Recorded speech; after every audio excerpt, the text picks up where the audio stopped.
shalom. Love from love, hope from hope, peace from peace. These are the days of the kingdom-age prophecy of Isaiah 60 coming to pass. Our Son of Righteousness, our Son of Love, is rising with healing in his wings to save us from certain death in the days as Noah's. And exactly like Noah's. The reason I've got 6,700 videos is I believe this with all of my heart, all of my soul, that the only thing standing between utter annihilation of the whole human race is me. Because I believe the Word of God. And for that reason, it is written in Zephaniah 1:1 that God would destroy and allow us to destroy ourselves. He would destroy all fish, all birds, and all mankind.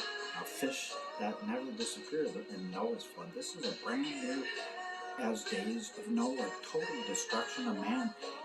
Read Matthew 24:22. Jesus said that unless the age of grace, which is done, as Christians believe, and it's finished. He said, unless the age was cut short, no flesh could survive.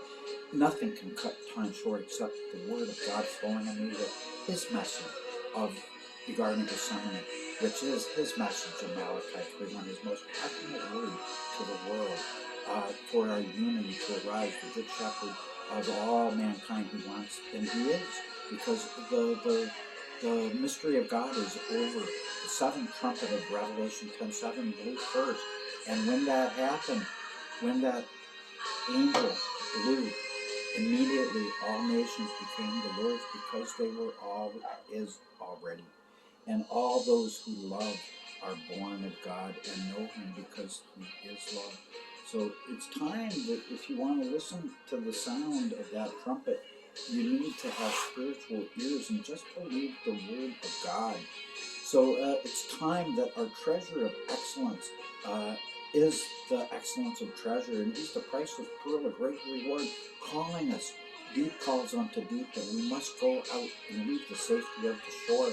The wind of His blessedness is fulfill ourselves, and the tide of new understandings of love, hope, and peace, kingdom-age style, will enthrall us and stir up our love unto overflowing, so that we become passionate people of love.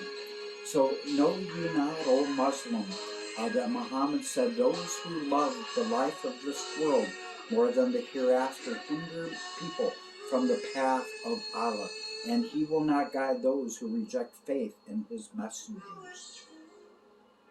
I am the messenger unto Israel, that they have inherited all mankind, Isaiah 54:3, and that they are now called Chrislam, Isaiah 62:2.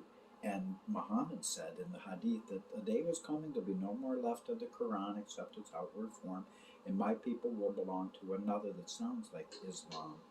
And it'll happen because of a book proving God's mercy that will remove all distortions. Thus saith Muhammad.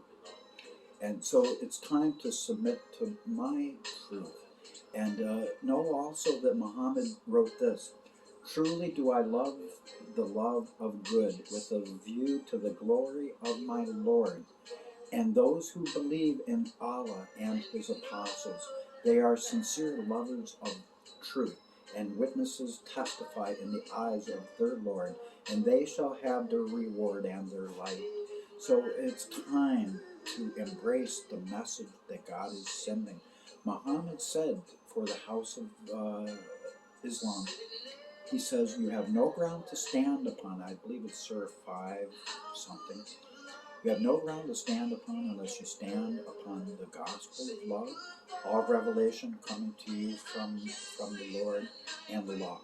And so it's important. Paul said the same thing about prophecy, and that's all I'm dealing with is prophecy here at this channel.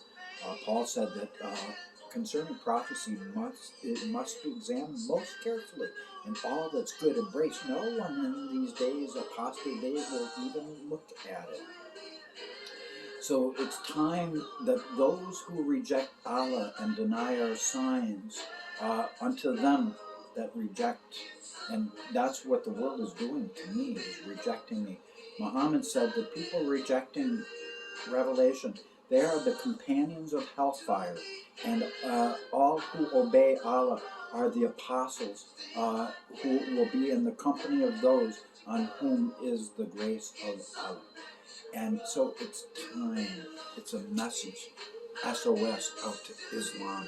We gotta wake up some Christians, I think, or some Jews or something.